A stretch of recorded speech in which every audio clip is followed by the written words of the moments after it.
You are Yahweh. You are Yahweh. Oh, thank you, Lord. You are Yahweh, Alpha and Omega. You are Yahweh. Oh, you are Yahweh. Lord, you are above everything, Lord.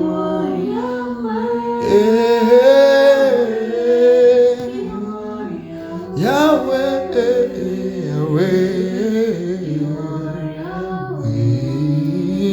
Alpha. I've put my trust in you, Lord. Alpha. Dis simplement avec moi, Seigneur, accorde-moi la grâce, alors que je rentre dans ta présence, d'être dans l'esprit, d'avoir un cœur ouvert, de recevoir ces quelques vérités, d'être impacté là dans ta présence, transformé là dans ta présence, changé en cette personne que tu m'appelles à être, pour être au milieu des hommes un véritable flambeau qui révèle la personne que tu es en tant que femme, au nom souverain de Jésus. Oh, merci Saint-Esprit, tu es glorieux.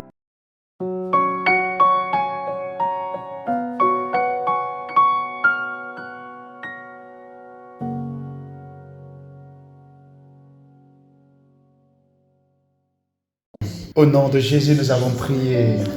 Alléluia. Alors, j'aimerais simplement que nous partagions quelques vérités.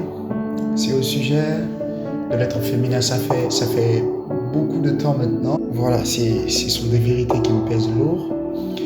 Et puis, par la grâce du Saint-Esprit, j'aimerais simplement aujourd'hui user de cette opportunité pour vous partager ces pensées. Alors, il y a tellement aujourd'hui de vérités véhiculées, surtout dans le corps de Christ, parce que nous appartenons à Jésus. Tellement de vérités qui nous ont été dites,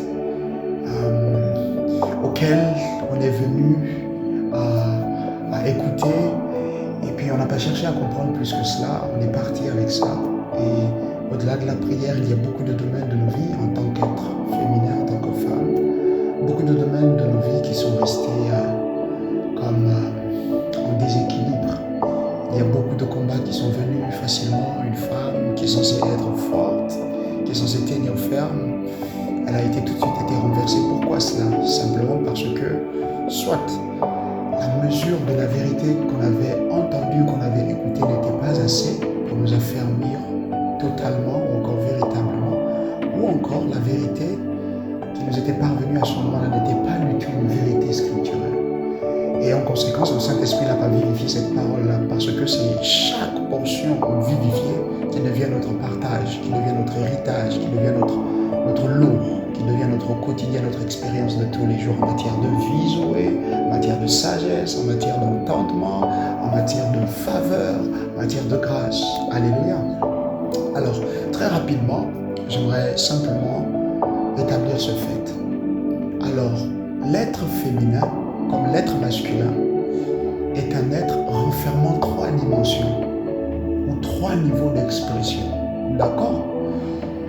L'être féminin comme l'être masculin renferme 3 niveaux d'expression, et ces 3 niveaux d'expression-là vont être accédés au fur et à mesure qu'on comprend, qu'on accède à un niveau d'entendement qui est excellent, ou encore plus excellent que par le passé, de l'être que nous sommes, ou encore de l'être que Dieu nous a donné d'incarner pleinement sur la terre. Pourquoi? Parce que dans l'esprit, nous sommes tous masculins, d'accord?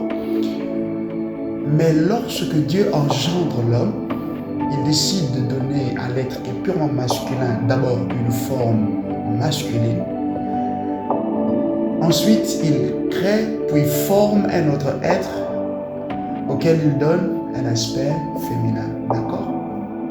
Il faudrait qu'on sache désormais en tant qu'enfant de Dieu, surtout tu es une femme, tu m'écoutes, En toi est renfermée trois dimensions. La première dimension, c'est simplement la forme féminine. Alléluia. Un être qui est d'une forme féminine. Et morphologiquement parlant, ou encore la physiologie nous apprend, ou encore même la biologie, nous apprend concrètement à différencier un homme d'une femme. Alors une femme, c'est un être d'une anatomie différente de celle d'un homme. La poitrine est bien plus imposante, clairement. Elle, au lieu de tétons, elle a carrément des seins. Et puis la forme au niveau des hanches est différente de celle d'un homme. Alors un être féminin a ceci de particulier également un organe génital différent de celui d'un homme. Elle a un utérus, déjà d'abord un vagin, permettez-moi l'expression, ensuite elle a un utérus, elle a des trompes de Fallope et tout ce qui va avec cela. Elle a une voix qui est moins grasse que celle d'un homme, d'accord? Elle a les yeux qui sont différents de ceux d'un homme. Elle a même, morphologiquement parlant, elle est différente. L'être féminin sera toujours de morphologie un peu moins grande, moins imposante que celle d'un homme, majoritairement parlant. Ça, c'est l'être féminin. C'est la première dimension qui est renfermée dans la femme, si on peut le dire ainsi. Isha. Alors, à côté de cela, il faut qu'on sache qu'il y a une deuxième dimension. La deuxième dimension, c'est celle de femme. La femme. La femme, alors, c'est, en plus d'être un être féminin, c'est la dimension qui donne à cet être qui est féminin de réaliser ou encore de prendre conscience en quoi consistent ses seins, en quoi consiste sa différence morphologique de celle d'un homme, pourquoi un vagin à la place d'un pénis, pourquoi un utérus, pourquoi des trompes de Fallope. On me comprend. Alors, pourquoi un cycle d'adéquamation ou encore un cycle menstruel alors que l'homme ne l'a pas? Pourquoi une voix douce, plus douce que celle d'un homme, généralement, majoritairement parlant? C'est à ce moment-là, c'est dans cette dimension-là, alors que l'être féminin grandit ou encore croît, c'est dans cette dimension-là que la femme commence à mettre en pratique ou encore à profit ou commence à se servir de ces parties qui sont différentes de celles d'un homme. Et c'est en conséquence à cela que beaucoup se sont engagés dans des mariages, beaucoup sont venus après dans les pratiques sexuelles, beaucoup se sont engagés dans beaucoup de choses qui les ont menés dans des troubles plus tard. Là, je parle bien, gardé par le Saint-Esprit, il faut qu'on le comprenne, ce que c'est une femme. Alors, à partir de là, dans le corps de Christ, on est venu à épouser des femmes, alors que Dieu n'a pas fait l'être féminin pour qu'on épouse la dimension de la femme. Dieu n'a pas fait l'être féminin pour qu'on épouse la dimension de l'être féminin, différent de l'homme. Tout de suite, immédiatement parlant, Dieu n'a pas fait non plus cet être féminin pour qu'on épouse la dimension de la femme, celle qui maintenant peut être active sexuellement parlant, celle qui maintenant peut copuler, celle qui maintenant peut donner naissance. Alléluia. Non, ça n'est pas non plus cette dimension-là. Yahweh, dans sa sagesse, a fait l'être féminin, lui a donné de se manifester pour qu'elle-même, elle comprenne, découvre qui elle est, croisse, migre, en passant par le processus de transformation partant d'un état d'être féminin à la dimension de femme, et par la dimension de femme, s'élever encore plus dans l'esprit pour parvenir à la dimension d'épouse. Nous n'avons pas le temps aujourd'hui. Je vais simplement m'atteler et puis je vais m'appesantir sur la question ou encore la proportion à la dimension de l'épouse. C'est quoi alors une épouse? L'épouse, c'est la troisième dimension qui est renfermée dans l'être féminin. Encore, c'est la troisième dimension de cet être qui est intrinsèquement différent de l'homme. Aussi bien organiquement parlant, morphologiquement parlant, et puis également même dans le comportement. D'accord? Alors, l'épouse, c'est la dimension la plus élevée de l'être féminin dans sa transformation. Et autant la femme qui est auprès de l'homme, c'est ce à quoi l'Église a été appelée. L'Église doit devenir une épouse. Alléluia. Alors, autant l'Église doit devenir une épouse, et cela va sans dire, il y a des responsabilités qui arrivent avec cela. Il y a un entendement. Il faut qu'on comprenne c'est quoi une épouse alors. L'épouse, on le voit, l'épouse est un être féminin. L'épouse, on le voit, incarne également la dimension de femme. Mais pourquoi ne pas s'arrêter à l'état de femme? se donner en mariage? Pourquoi ne pas s'arrêter à l'état de femme, dire se donner à Christ? Pourquoi Christ ne glorifiera pas la femme, mais il glorifiera son épouse? Pourquoi pas sa femme? Pourquoi son épouse? Pourquoi le mot? Le mot, déjà même humainement parlant, a à voir avec un degré de maturité bien plus consistant, bien plus profond, bien plus saillant de cet être qu'est l'être féminin. Alléluia. Alors, il faudrait qu'on comprenne, sur la base de ces quelques vérités qui ont déjà été dites tout haut, il faut qu'on comprenne que l'épouse étant la troisième dimension donc de l'être féminin, est la dimension à laquelle on accède et qu'on active par entendement. Donc tout être féminin ne peut parvenir à cette troisième dimension que par ou avec entendement. Entendement à qui elle est, ce qu'elle incarne en tant qu'être féminin, ce qu'elle est appelée à devenir. Alléluia. Et cette dimension, alors qu'on l'active, on peut seulement la libérer, c'est-à-dire on peut seulement la pratiquer, parce que c'est ce à quoi nous avons été appelés. Juste comme avec le corps de Christ. On doit être une épouse, mais pour libérer, pour vivre, pour manifester cette troisième dimension, c'est seulement par la puissance ou par le truchement de la sagesse. Il faut être sage pour être une épouse. On doit avoir de la sagesse pour pouvoir vivre en tant qu'épouse, pour pouvoir vivre cette troisième dimension. Et il est important donc qu'on manifeste cette troisième dimension. D'ailleurs, le ciel, le Père, ou encore notre Seigneur, notre époux, nous attend parce que c'est seulement étant le corps de Christ devenu épouse qu'on lui est bénéfique à lui, qu'on est bénéfique à son royaume et qu'on est bénéfique à tous les autres autour de nous. La même chose avec un homme, une femme sur la terre. Cet être féminin ne peut être bénéfique pour l'homme que lorsqu'elle accède à la troisième dimension, celle qui est inhérente en elle, et qu'elle active par le truchement de l'entendement et après activation qu'elle la libère. Si Ève n'avait pas abouti à la troisième dimension de qui elle était, Ève n'aurait jamais été utile pour Adam. Il faut bien qu'on le comprenne. Et si ça a été le cas là-bas, c'est davantage le cas aujourd'hui. Si on avait compris cela plus tôt, il y a beaucoup de foyers qui n'auraient jamais été formés à ces moments-là où ils ont été formés. Il y a beaucoup de couples qui n'auraient jamais été établis, que ce soit en dehors de l'église ou encore même dans l'assemblée. Il y a beaucoup de maisons, beaucoup de foyers qui n'auraient jamais vu le jour, qui n'auraient jamais dû naître si on avait eu entendement à cette petite vérité qui font toute la différence dans le royaume. Au Saint-Esprit, aide-nous. J'espère que quelqu'un est béni. J'espère qu'une femme est en train de recevoir plus de lumière par rapport à qui elle est. Alors, une femme doit être nécessairement une épouse pour être bénéfique, avantageuse pour son époux, l'homme qui l'a doté, qui l'a honoré, pour être bénéfique pour sa maison, sa famille, et pour être bénéfique pour sa société. Alléluia. C'est ainsi d'ailleurs que le livre de Proverbes, chapitre 31, versets 10 à 12, dit dans le livre de Louis II, la version 21, qui trouvera une femme de valeur. D'autres versions disent qu'il trouvera une femme hautement précieuse. D'autres versions encore disent qu'il trouvera une femme qui est vertueuse. Alléluia. Elle vaut bien plus que des perles.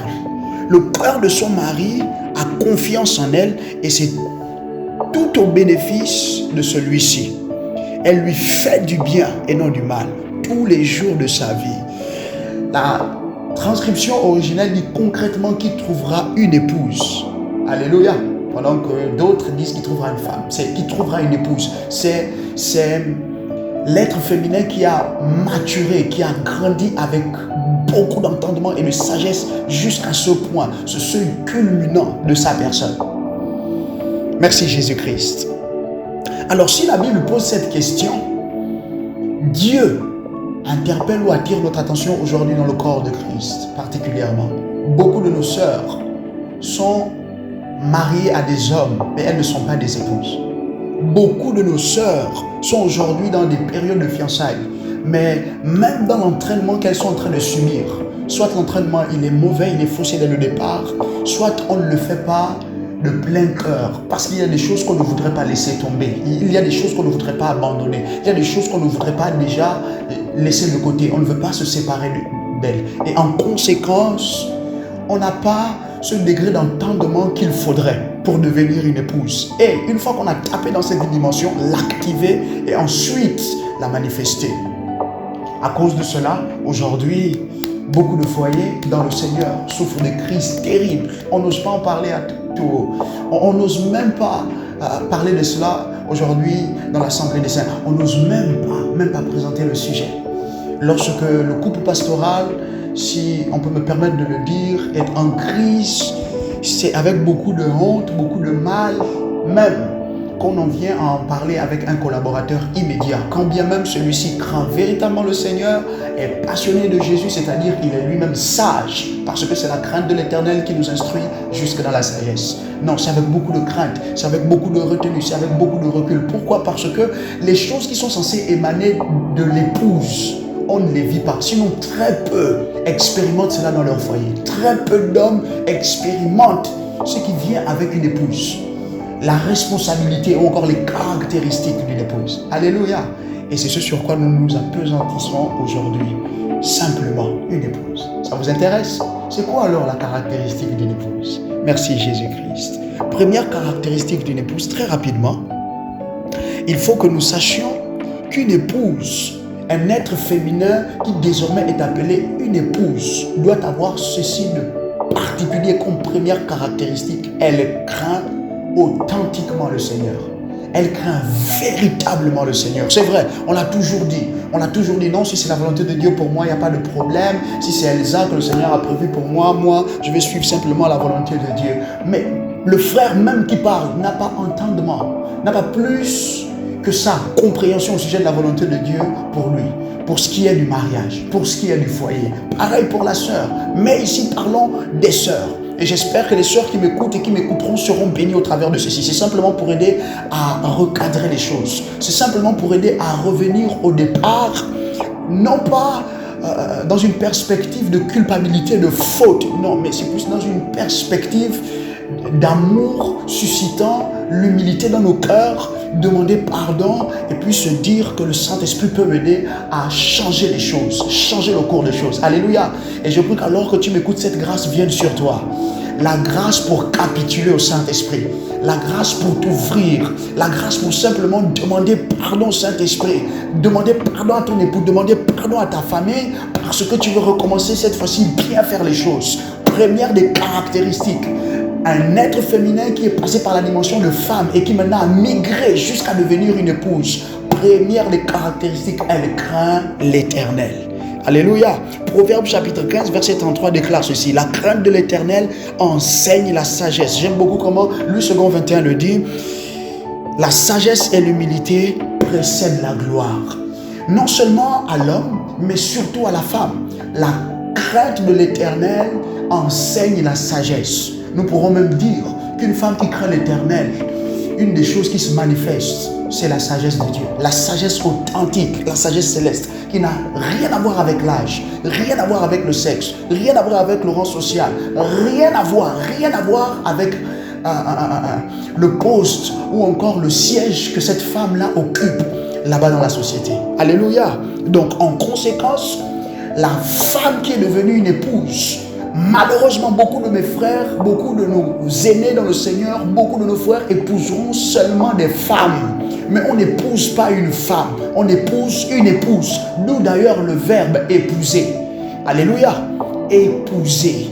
Dieu veut que tu matures jusqu'à ce point, jeune femme, écoute-moi. Tu es dans une période d'observation, dans une période de fiançailles. Même, tu es en train de goûter à tes premiers jours. Maintenant, tu es dans une alliance maritale pleinement. Écoute-moi, on n'épouse pas une femme. On n'épouse pas un être féminin. On épouse une épouse. On se marie avec cette personne qui a migré et qui craint le Seigneur. Proverbe chapitre 14, au verset 1, la Bible du semeur déclare ceci. Une femme pleine de sagesse construit sa maison. La Bible insiste que lorsqu'on craint l'Éternel, de facto, nous devenons sages. La crainte sincère, authentique, véritable du Seigneur engendre dans nos cœurs, hommes comme femmes, grands et petits, la sagesse. Et cette sagesse donne à cette femme qui est devenue une épouse de construire sa maison. Mais celle qui est insensée, au contraire, la renverse de ses propres mains. Je prie qu'au nom souverain de Jésus, tu ne seras pas une épouse insensée. Je prie qu'au nom souverain de Jésus, par le temps où tu seras demandé en mariage, tu ne seras plus une femme.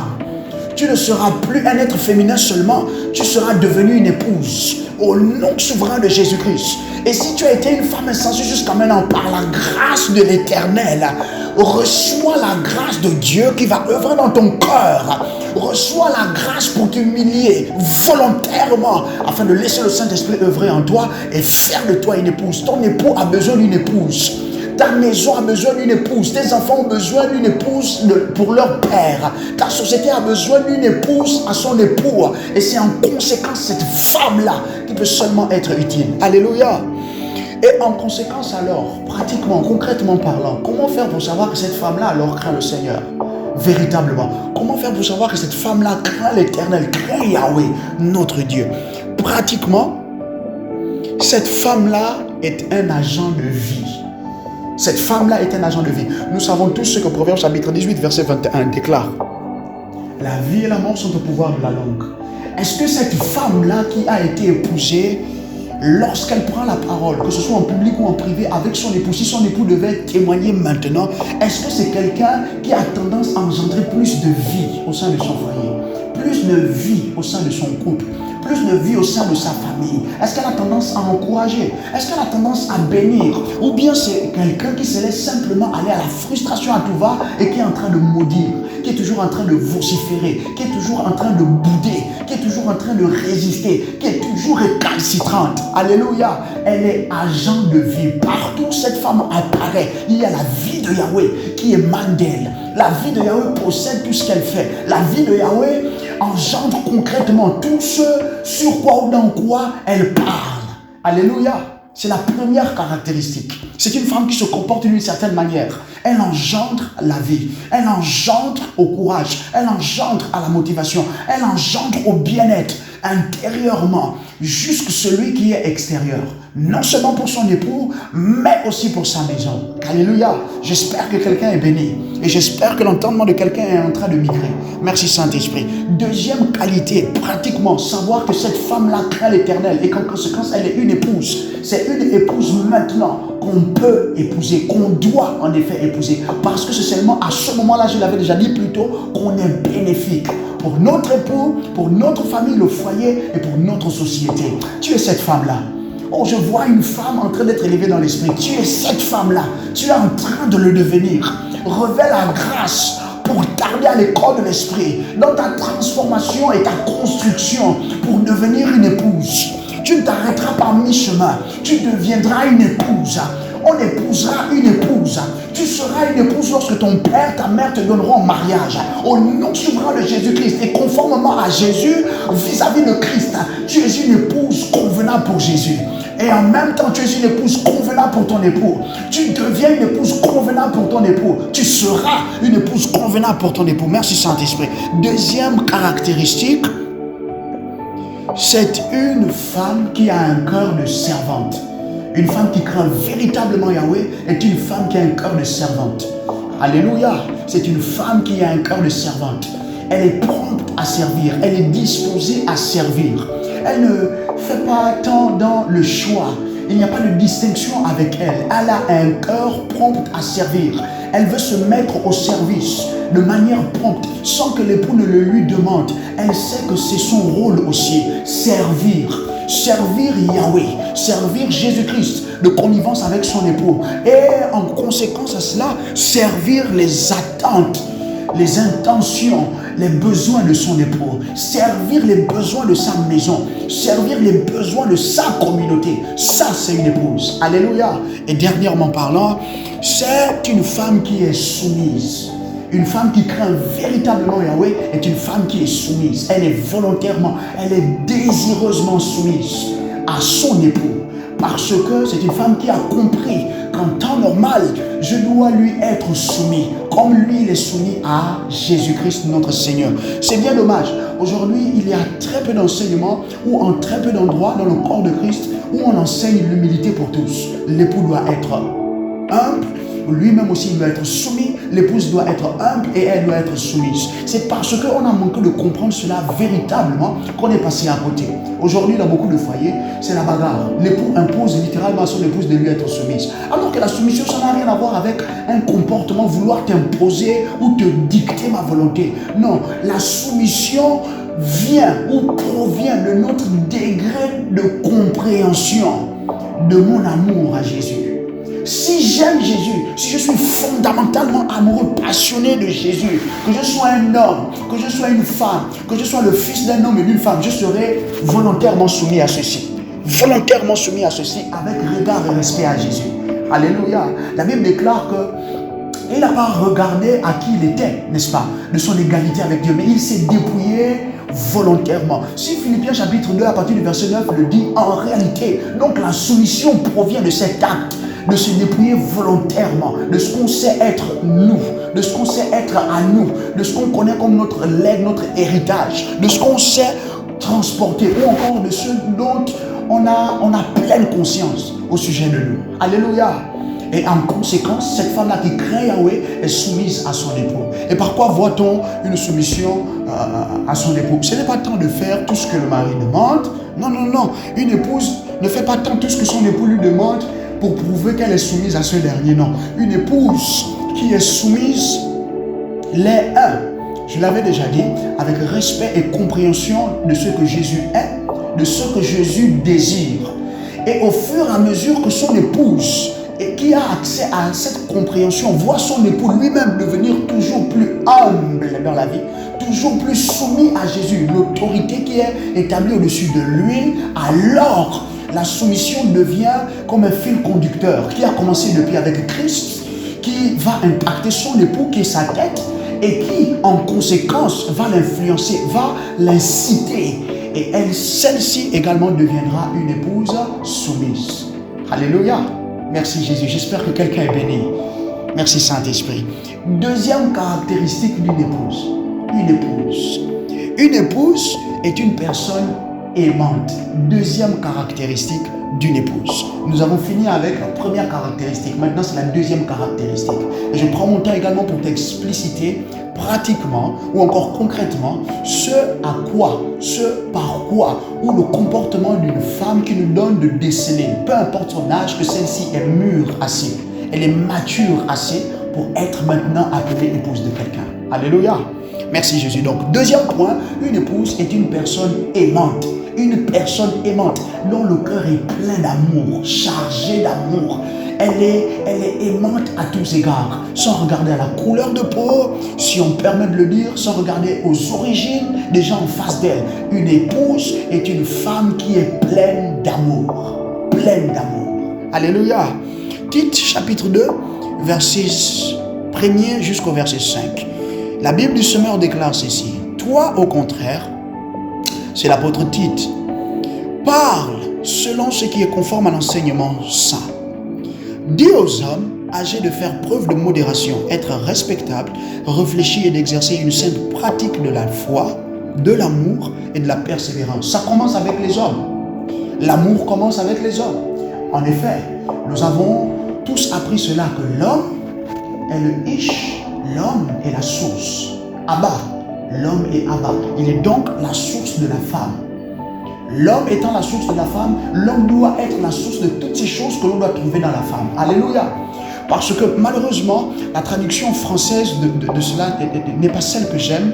Pourquoi? Parce que lorsqu'on considère le mot femme en anglais woman, c'est deux mots. D'un côté, womb pour womb, et de l'autre côté, man, du mot qui complète woman. En réalité, la femme provient des entrailles de l'homme. C'est ce que littéralement l'anglais dit. Alors, si la femme provient des entrailles de l'homme, qu'elle a été expressément enlevée d'un des côtés de son armature de côte, alors ça veut dire que ce qu'il y a dans la femme, ou ce qu'il devrait y avoir dans la femme, provient directement de l'homme. Arrive directement en conséquence de ce qu'il y a dans l'homme. Donc l'amour. Il ajoute au verset 3 qu'il en soit de même des femmes âgées, qu'elles aient un comportement digne de Dieu, qu'elle ne soit pas médisante ni adonnée à la boisson. Au nom souverain de Jésus, si tu es une femme âgée qui est adonnée à la boisson, sois délivrée. Au nom souverain de Jésus, si tu es une femme âgée adonnée à tout type de pratique, adonnée à tout type de dépendance qui n'honore pas Yahweh, au nom souverain de Jésus, sois délivré. Au nom souverain de Jésus, sois délivré. Se ronger les ongles comme une enfant, se vêtir d'une manière qui déshonore ton époux, qui déshonore même Yahweh notre Seigneur, te présenter ou parler d'une manière qui ne glorifie pas Dieu, qui ne glorifie pas ton époux, qui ne glorifie pas tes enfants ni ta famille, au nom souverain de Jésus, sois délivré. Deviens une femme sage, sois instruite par le Seigneur. Au nom souverain de Jésus, merci Yahweh. Qu'elles s'attachent plutôt à enseigner le bien.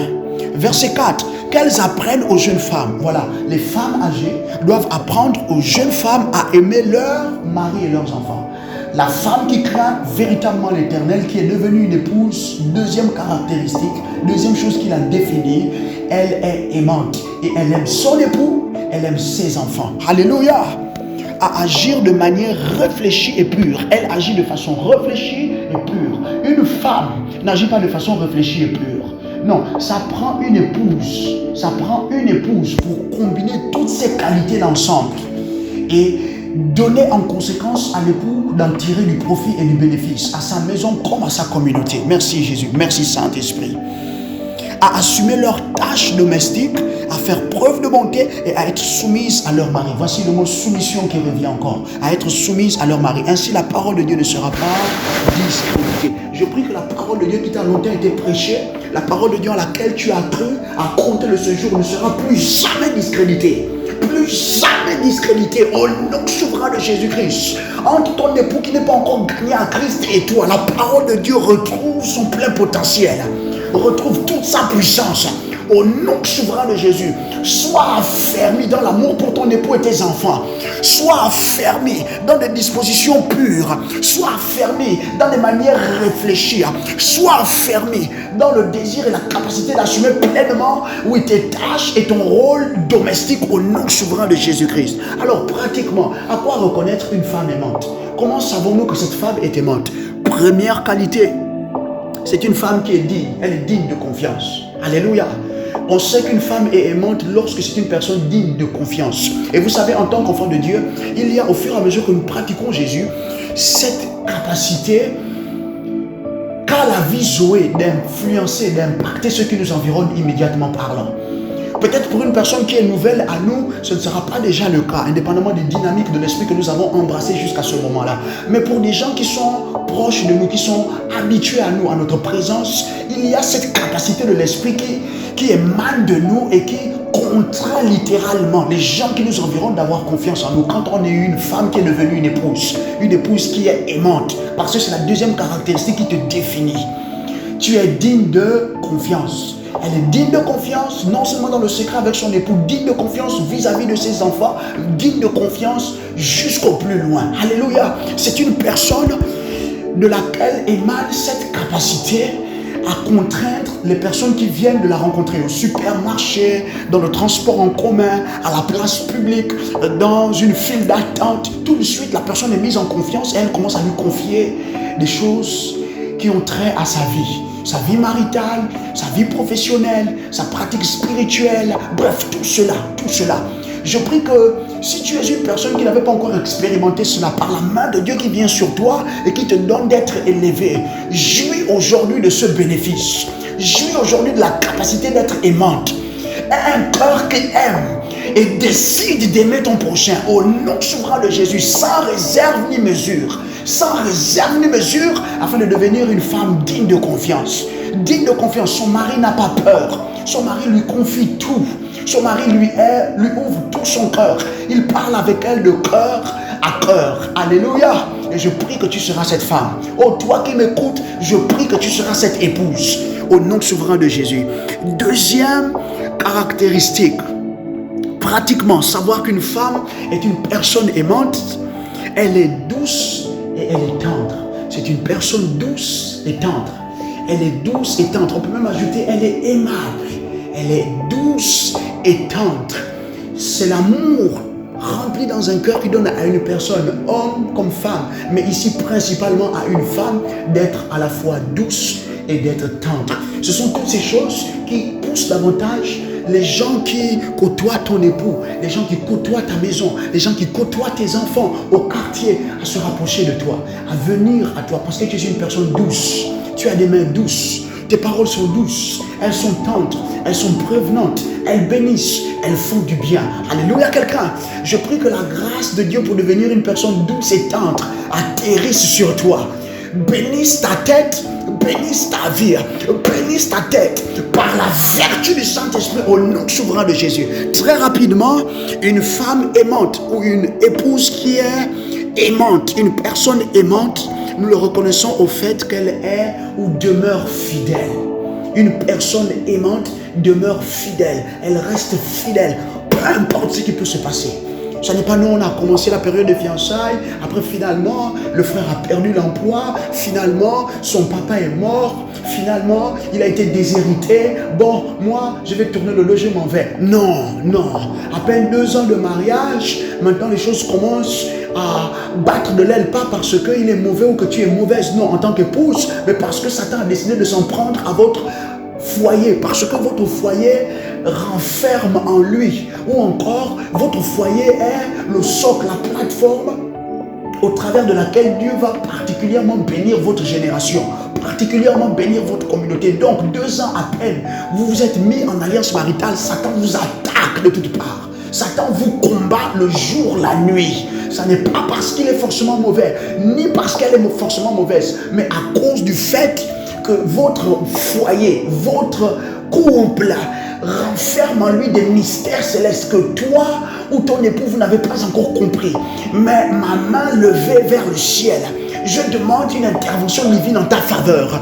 Tout foyer, tout couple qui est en train d'être formé, tout couple dans la providence divine à venir, qui est sous attaque, qui a été attaqué, assiégé par Satan, les mokopo et zelefetilikia, qu'il y ait une intervention divine en votre faveur, intervention divine en faveur de ton foyer, intervention divine en faveur de ton couple. Sois délivré de ces attaques, sois délivré des assauts de la sorcellerie, sois délivré de l'assiégement de la sorcellerie, sois délivré des envoûtements contre ton époux, des envoûtements de tes enfants contre toi, des envoûtements contre toi directement, afin de te donner d'être déployé contre ton époux, contre ta maison toi-même. Sois délivré. Femme, sois délivrée. Épouse, sois délivrée maintenant et inconditionnellement au nom souverain de Jésus-Christ. Merci Saint-Esprit. Très rapidement pour finir, 4e caractéristique d'une épouse, d'un être féminin qui est devenu une épouse. Alléluia. 3e des caractéristiques, autant pour moi. 3e caractéristique, une épouse est une personne sage. Une épouse est une personne sage. Une épouse, c'est cet être féminin, cette femme qui a accédé à la dimension d'épouse et en conséquence qui vit par la sagesse, qui déploie la sagesse dans tout ce qu'elle fait, dans tout ce qu'elle est, dans tout ce qu'elle incarne. Il n'y a que sagesse, sagesse divine. Il n'y a que supériorité dans les idées, dans les intentions, dans les pensées qui animent son cœur. Au nom souverain de Jésus, ma main levée, je prie que par cette main qui est la tienne que tu poses sur ta tête, la grâce appelée sagesse d'en haut vienne sur ta vie. Vienne sur ta vie, s'empare de ta vie. La sagesse de Dieu s'empare totalement de ta vie. Deviens sage à partir d'aujourd'hui. Sois sage par la vertu du Saint-Esprit et par le ministère des saints écrits au nom souverain de Jésus-Christ. Proverbe chapitre 31, verset 13 à 19. C'est un des chapitres très forts dans la Bible. Alléluia.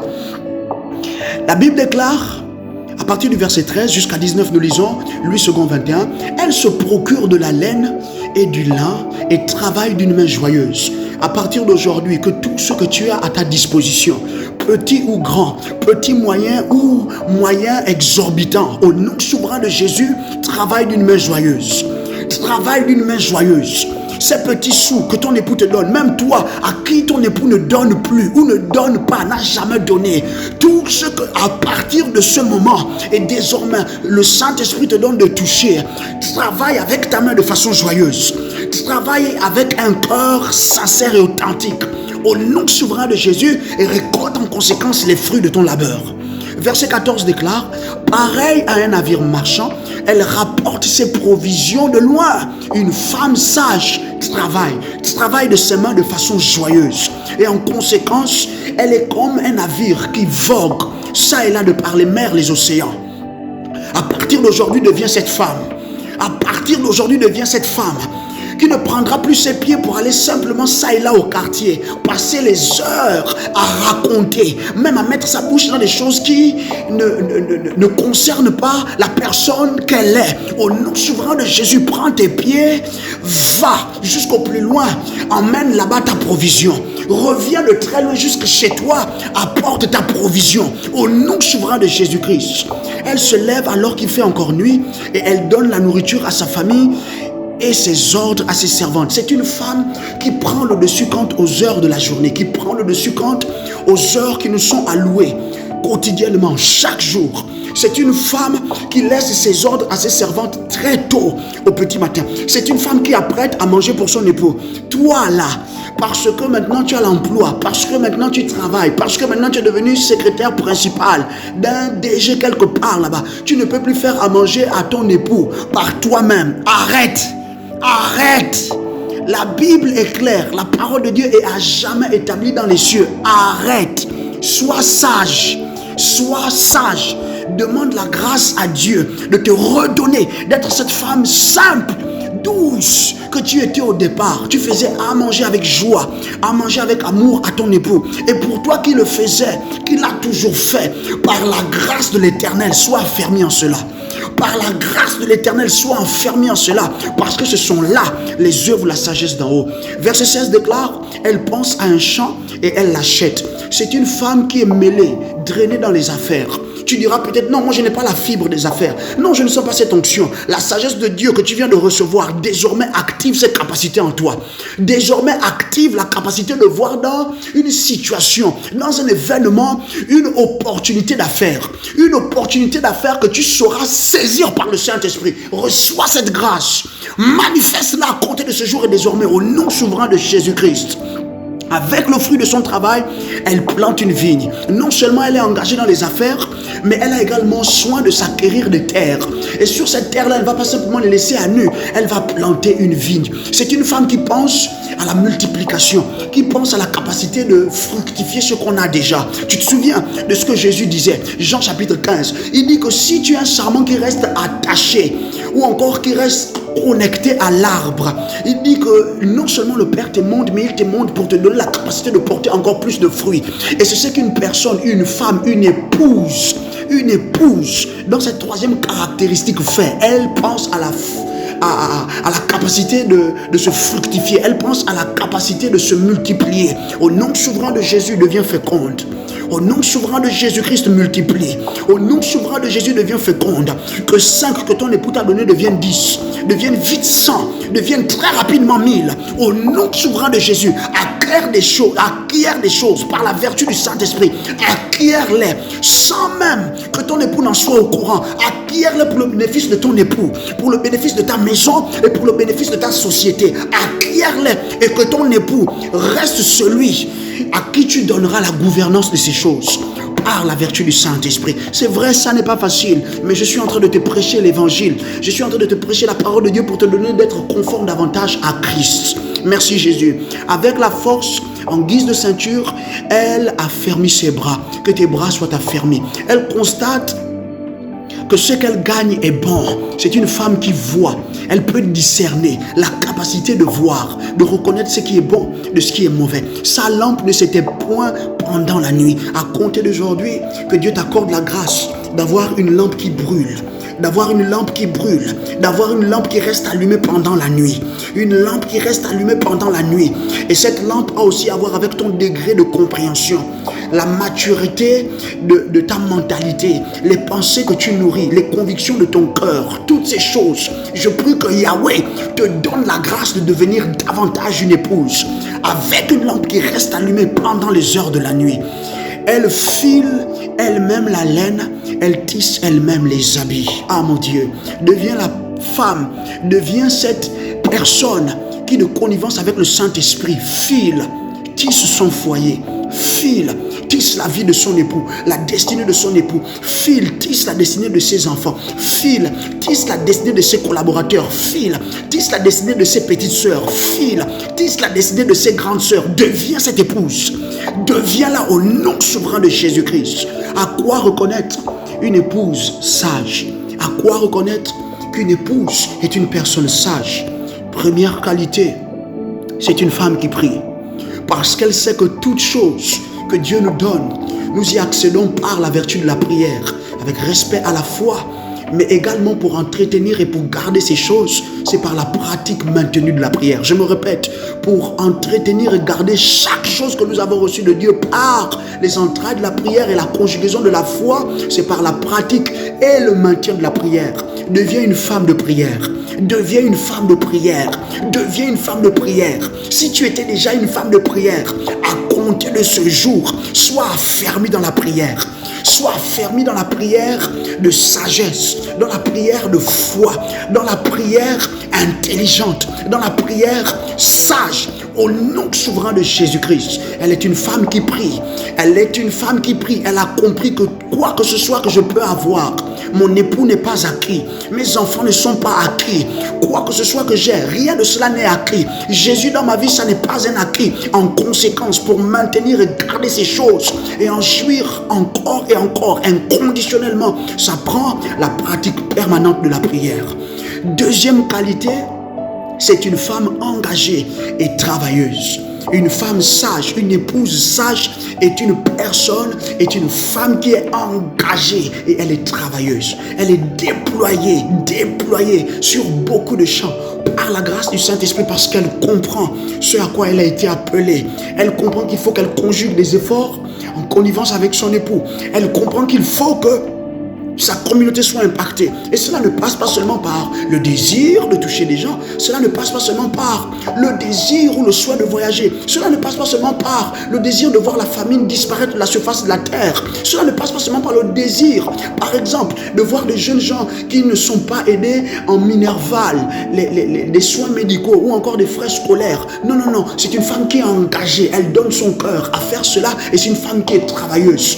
Elle est prompte, elle est prête à faire en sorte que les choses marchent. Elle est prompte, elle est prête, elle est délibérée. Quant au fait qu'il y a des choses qui doivent se faire, elle veut connaître qu'est-ce qu'il y a encore à faire, qu'est-ce qui reste encore à faire. Et je veux m'engager, je veux le faire. Deviens cette personne, deviens cette femme au nom souverain de Jésus.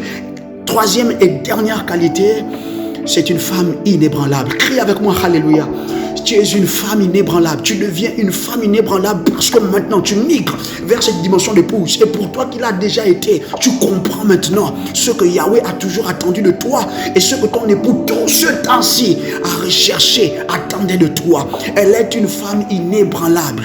Elle est résolue dans ses voies. Et souviens-toi, Ésaïe chapitre 26 verset 3 dit ceci que à celui qui est résolu dans ses voies. D'autres versions disent à celui qui est ferme dans ses dispositions, tu assures une paix parfaite parce qu'il se confie en toi, parce qu'elle se confie en toi. Elle est inébranlable, pas parce qu'elle est belle, pas parce qu'elle a appris à faire make-up, pas parce qu'elle a appris à mettre les choses mèches, pas parce qu'elle s'est portée mini, pas parce qu'elle s'est portée croco, pas parce que les sacs c'est Gucci, c'est Mucci.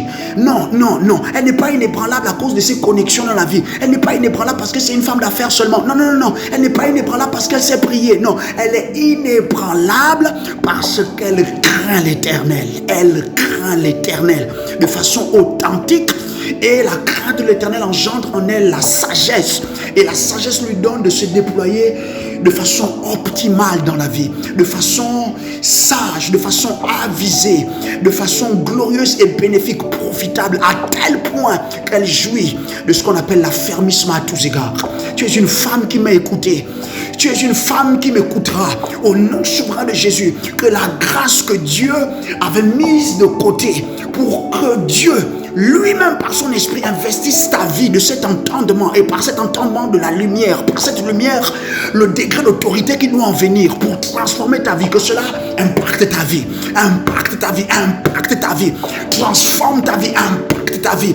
Au nom souverain de Jésus-Christ, là où tu es alors que tu m'écoutes, prends ce point de prière avec moi. Dis que, oh Dieu, qui m'a créé et qui m'a engendré, accorde-moi la grâce de migrer jusqu'à l'état d'épouse faite, d'une épouse faite, convenable, conforme à toutes tes recommandations et à toutes tes demandes. Élève ta voix, déclare la prière. Déclare la prière. Bashekomba, ziziatanokoma, ebrebele sevedia sotofoko, etoteteleveke, ambreba, ambreba, bayaskopa, ezentelikumoa, abremboba, entesekevetilikimia. Ne regarde pas ton âge. C'est une possibilité pour toi. Tu as 18 ans, tu es en train de préparer le mariage. Tu es en train de préparer la période de fiançailles. Prie, prends, déclare la prière. Toi qui m'as créé et qui m'a engendré, qui m'a donné, Père, de revêtir la forme féminine. J'ai été engendré sur la terre en tant qu'être féminin. Donne-moi de croître jusqu'à la dimension de femme et donne-moi de devenir une épouse avec respect à ce que tu viens d'écouter. Prie, prie, fais de moi une épouse affermie et avérée à tous égards, en tout temps, au nom souverain de Jésus-Christ. Merci Saint-Esprit, au nom de Jésus-Christ, nous avons prié. Si tu as fait cette prière avec moi, je prie que la main de Dieu désormais vienne sur toi. Je prie qu'elle te transforme au nom souverain de Jésus. Je prie qu'alors que Dieu t'impacte aujourd'hui et désormais, tu deviens une épouse convenable, une épouse digne de ce nom. Tu réjouis à nouveau le cœur de ton époux. Tu réjouis à nouveau ta maison, ta famille. Tu deviens cette femme-là que ce frère-là, sérieux, divin, céleste, va préférer finalement épouser au milieu de 3, au milieu de 4, au milieu de 5, de 7, de 10. Parce que souviens-toi, ce n'est pas ta beauté physique qui te donnera de garder cela. Non, c'est ta compréhension, c'est ta maturité, ta transformation, et c'est la grâce de Yahweh qui t'a établi en tant qu'épouse qui te donnera de jouir d'un foyer copieux, noble et divin. Que Dieu te bénisse et que ces vérités te donnent de migrer toujours plus dans le royaume. Que sa présence en toi continue de s'intensifier. Demeure richement et abondamment béni au nom souverain de Jésus-Christ.